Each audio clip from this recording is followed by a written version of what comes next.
Hello, everyone, and welcome to the Happiness Journey with Dan podcast, where every journey is worth living. My name is Dr. Dan, and I'm your host for today's episode. I'm a bilingual cognitive behavior and neurolinguistic programming practitioner specializing in anger management issues, both court-appointed and private, marriage and relationship coaching, dissociative disorders, narcissistic personality disorders, depression, anxiety, dream analysis, and also provide life, business, and retirement coaching support.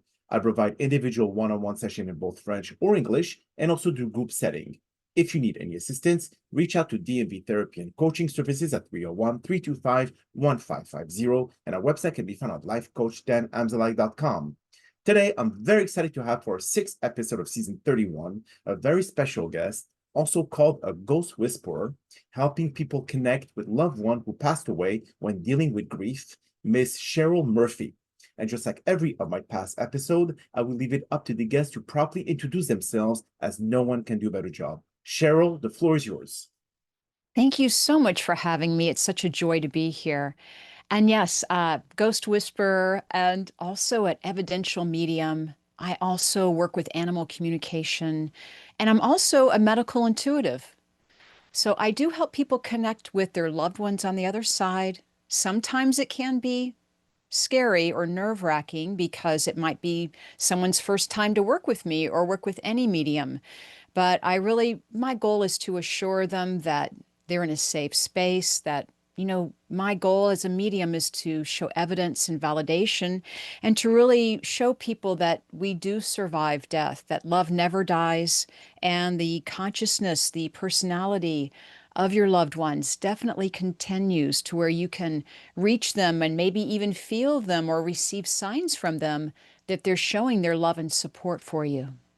Well, Cheryl, thank you so much for being here today. And this is definitely a subject that a lot of my listeners often ask me if I could bring guests of with your caliber on the show.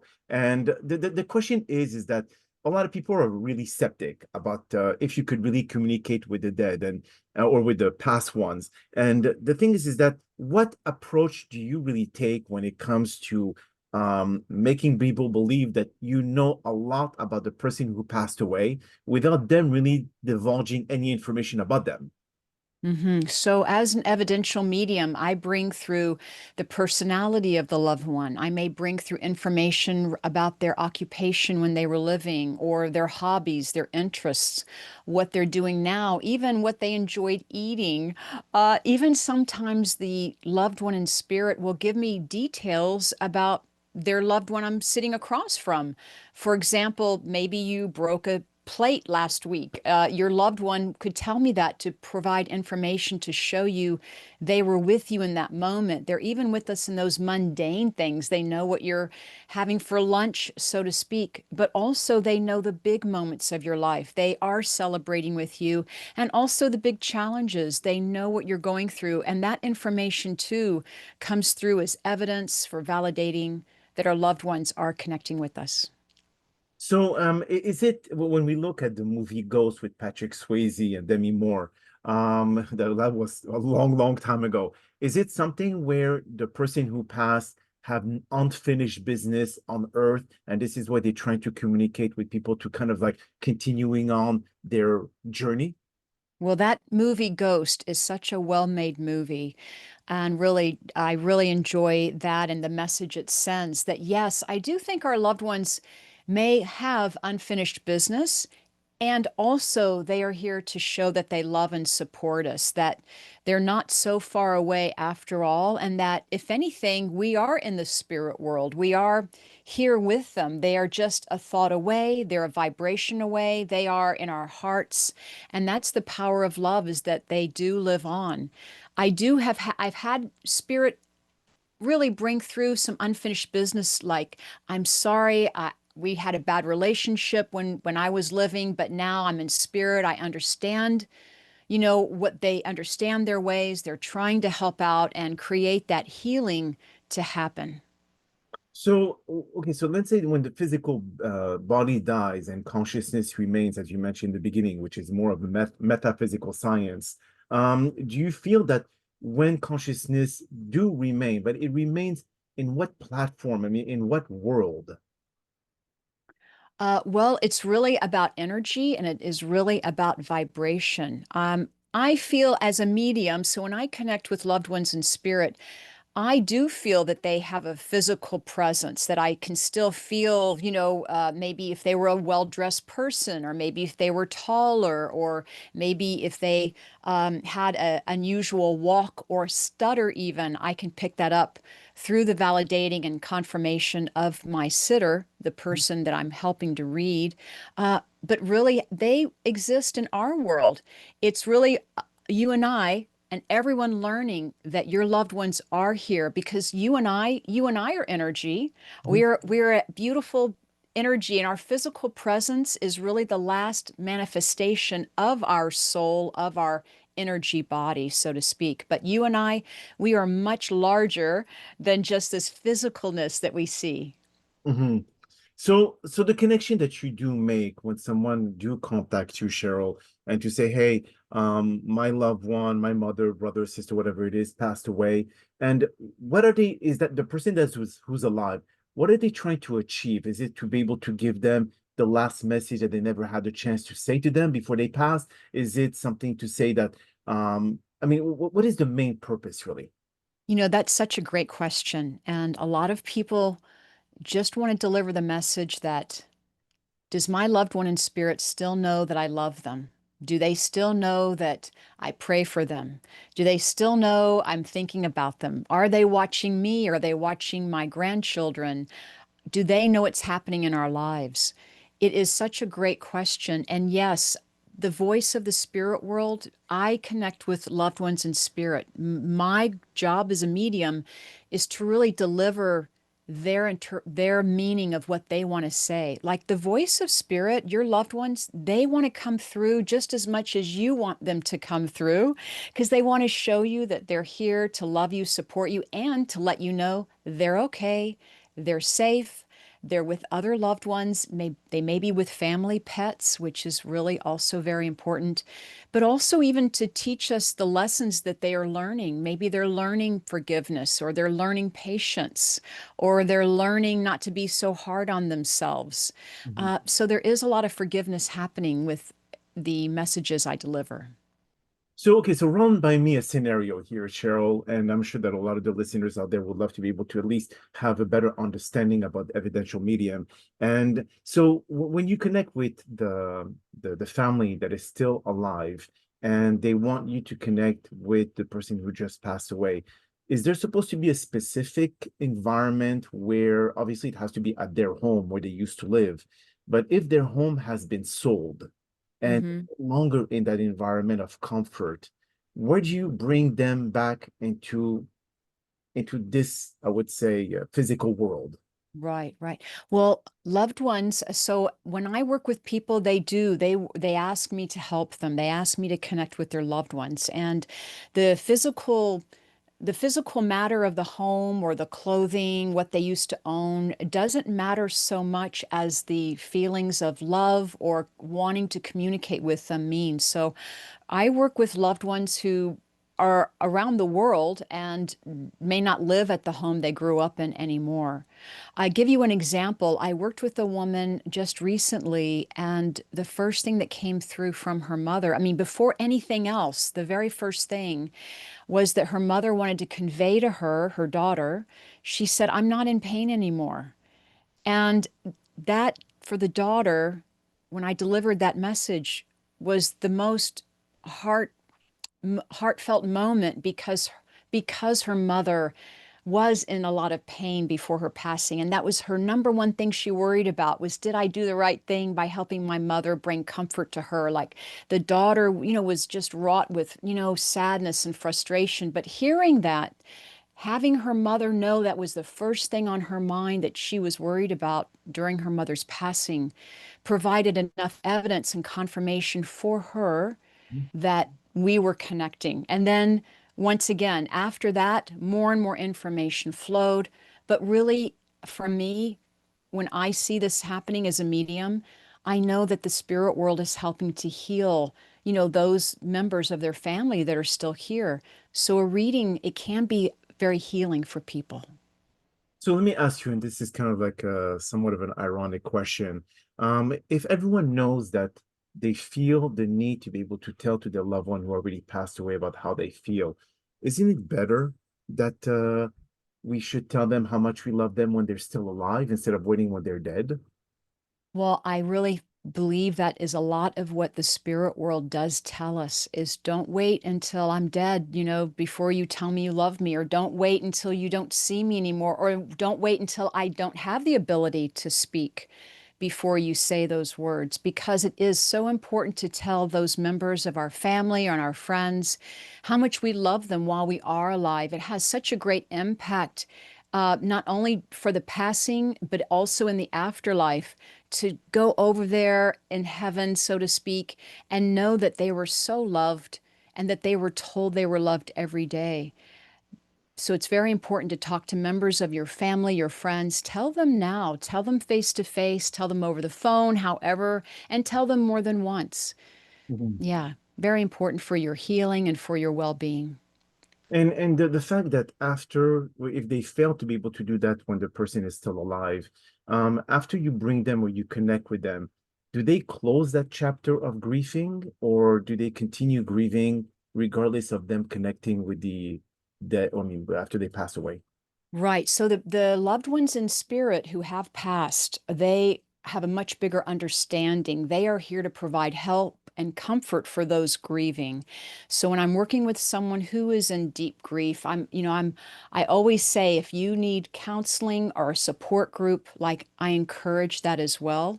But I do want to say that at any part in your life, when you go to a medium to hear from your loved ones or just to feel them, which is a goal of mine, I always want to bring the loved one through so you could feel it in your heart or you feel the love coming through. But it can be very healing and it can help with grief. It can help move them just one step further in their healing. It can help them move three steps further. It's up to them. As we know, grief, there is no timeline when someone's grieving. We have to honor that with each and every one. Every one of us is different, and it's a sacred time. It's a very sacred time to Ab- go through that.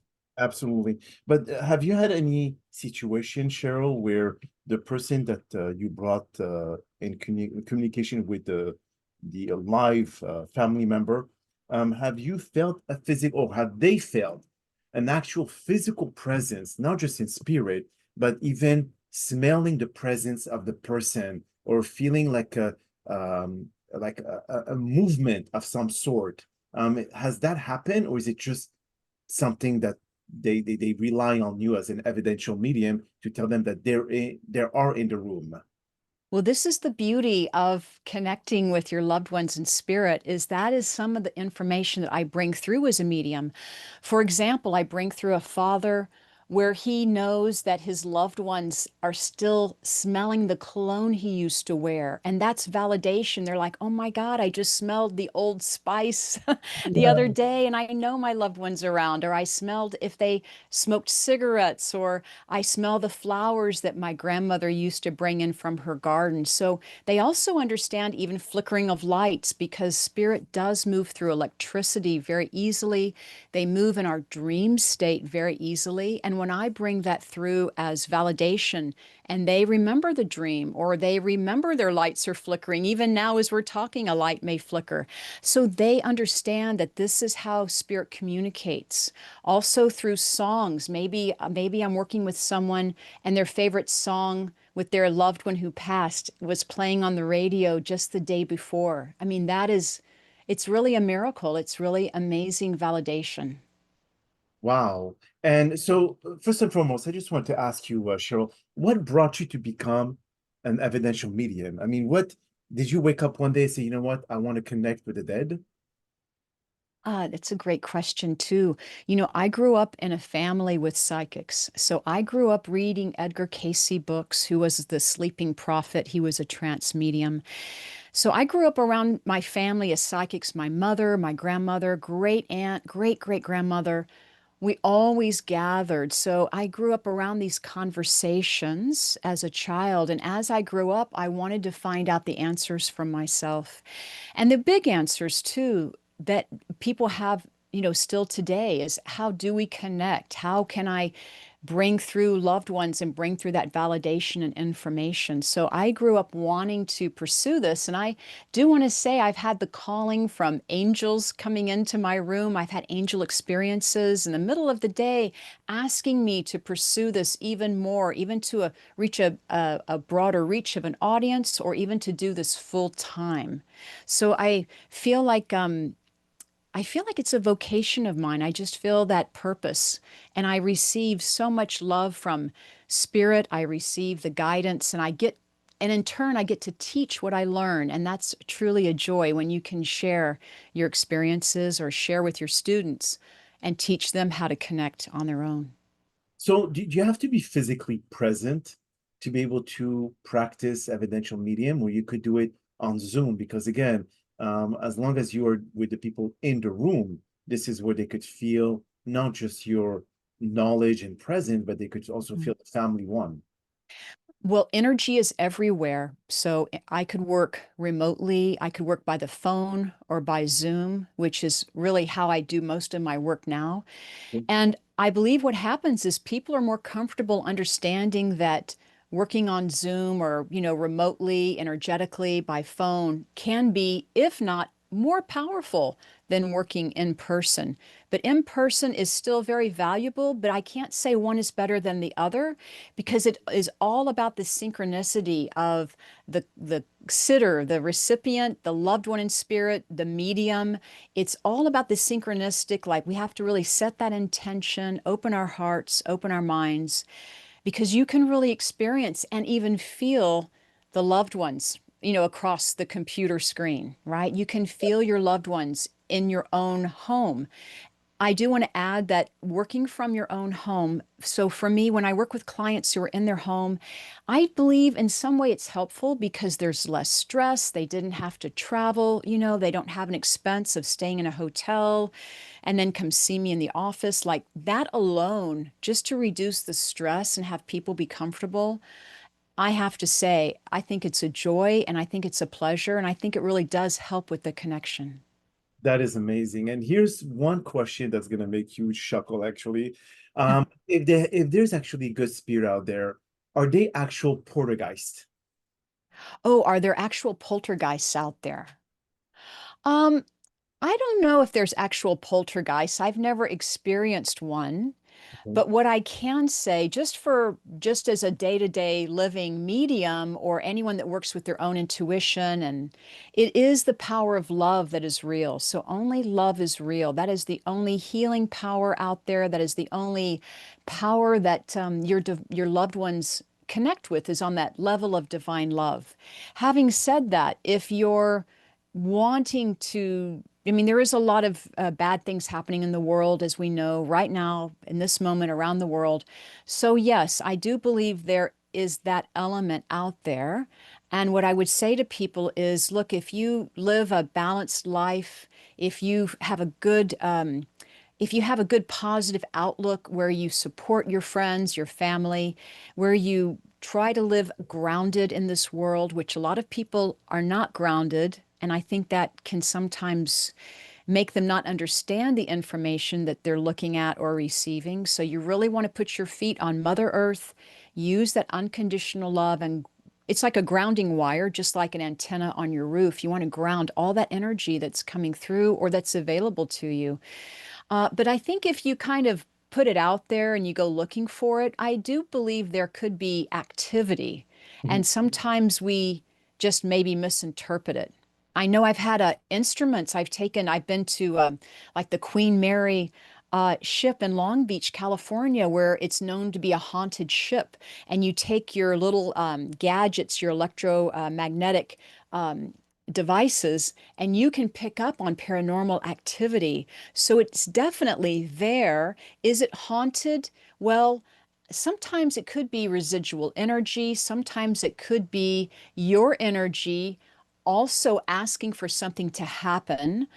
So you have to be really mindful and you have to really kind of know what you're doing and being very clear on what you're picking up, because things that may be scary are also, once again, residual energy residue that could be from a loved one who has passed that's really just needing more healing or needing more love. And it could be your love that it needs.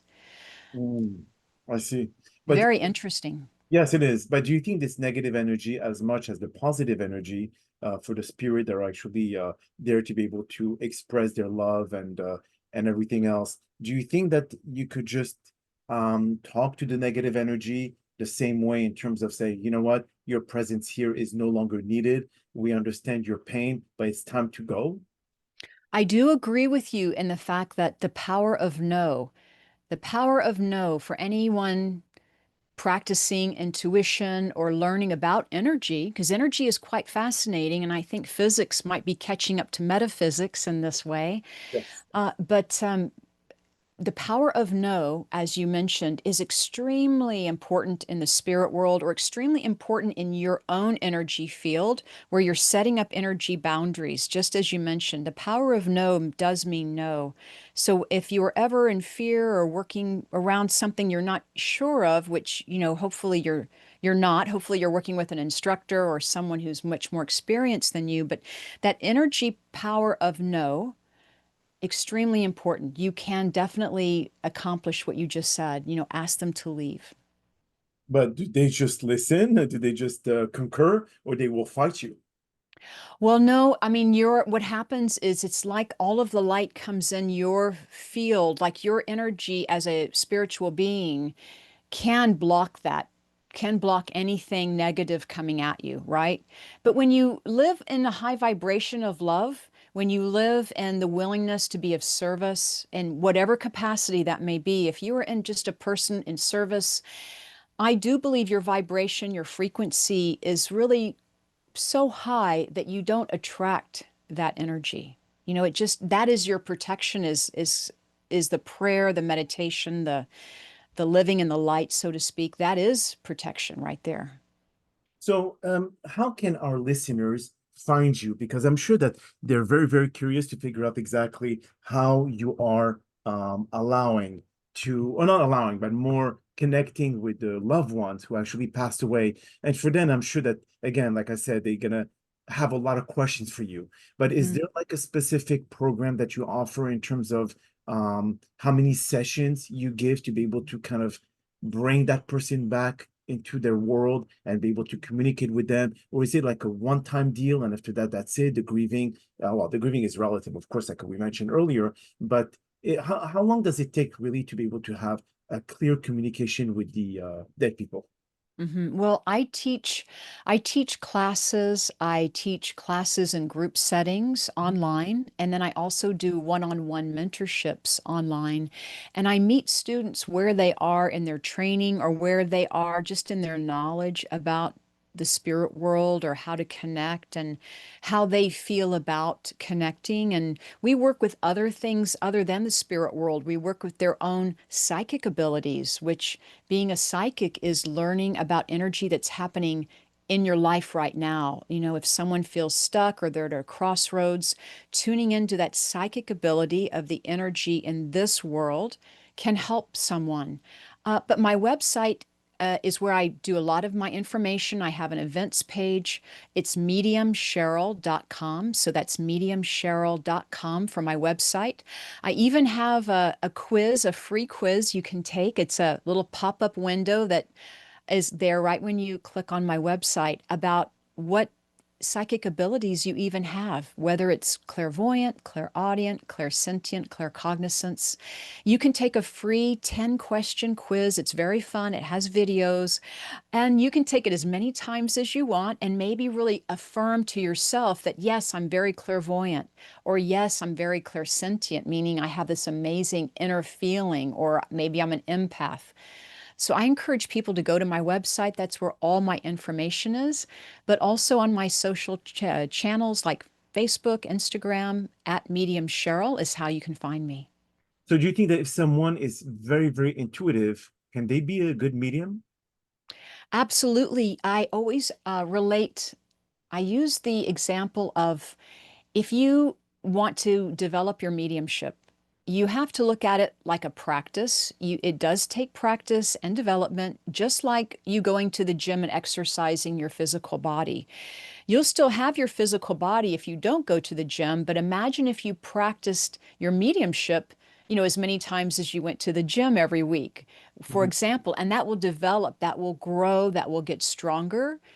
And I really do believe that everyone is a medium. Everyone has intuition. Everyone can develop their psychic abilities. It's really just a matter to what degree or to what level that it takes. But, people may train for many, many years to be at the level that they wish to be at. But I do want to share with people it is a lot of fun. Spirit world does have a great intelligence and a great sense of humor. I mean, they do bring through information to lift their loved ones up, right? They're here to support and lift them up. So they may bring through a funny memory or once again a funny song, but they're here to help and support us. So once you start studying and learning about your own intuitive abilities, it can be a path or a calling that you are finding can be very rewarding.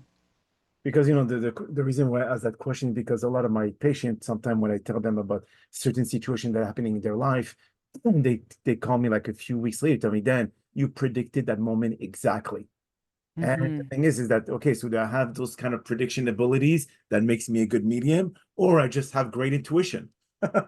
It could be both. You're picking up precognitive abilities. You have a precognition where you can see things happening before they happen, whether it's coming to you through your dream state or through your everyday awareness. Maybe you're in meditation and you see something that may happen, whether it's for your clients or for the world, or even, something natural in our environment that may be happening. Yes, but it's such a beautiful intuitive ability that you're sharing. And you can definitely increase that or enjoy that and then ask spirit to also work with you in other ways too. So how long does it actually take from someone to start learning about their intuitive ability or their that power that you just mentioned for Yeah. people to go and start practicing like you're doing now? So I know I know that working with a medium, you would like to see them work. You would like to maybe connect with your loved ones. So I would say whenever I work with people, I am connecting with them in an intuitive way to help them understand their own power. So even after one session, even if we did one type of validation for them. Mhm. That is amazing because I got to tell you, I think people are more intuitive. What they need is someone to point it out to them. Like, yes, you are seeing an aura, an energetic energy. Like, yes, those roses that you saw right when you were thinking about your grandmother, that was a sign. So I bet people are a lot more intuitive than they give themselves credit for. My goal as a medium is to help show you your intuitive abilities, but then also hand you some tools, spiritual tools, I call them, to put in your spiritual tool belt. Mhm. And even after one class, I could give you, a couple of tools that would really get you going and let you start practicing on your own. That is just spectacular. But on that note, Cheryl, that is all the time that we have for today's podcast. And again, thank you sincerely for taking the time out of your busy schedule to join us. And we all appreciate your participation in sharing how your help as an evidential medium can assist people dealing with grief after a loved one passed away. Now, to our millions of listeners out there, we hope that you've enjoyed today's episode as much as we did. Also, we're very excited for what's ahead in season 31 of the Happiness Journey with Dr. Dan podcast, featuring a lineup of incredible guests with powerful stories that will continue to uplift and inspire all of you. Now, here are some concluding words of wisdom. Sometimes healing from grief requires more than time, it needs connection. When words were left unsaid or goodbyes felt incomplete, a medium can help bridge the space between worlds, bringing peace to both heart and soul. Connecting with loved ones who have passed isn't about dwelling in the past, but finding comfort, closure, and renewed strength to move forward. Through guided sessions, many discover that love never truly ends, it simply changes form. If you're struggling with loss, consider this sacred opportunity to reconnect, heal, and rediscover light in the midst of sorrow. Because sometimes hearing from the other side reminds us that we're never truly alone. My name is Dr. Dan Amzallag, and you may all keep pursuing your amazing journey in life.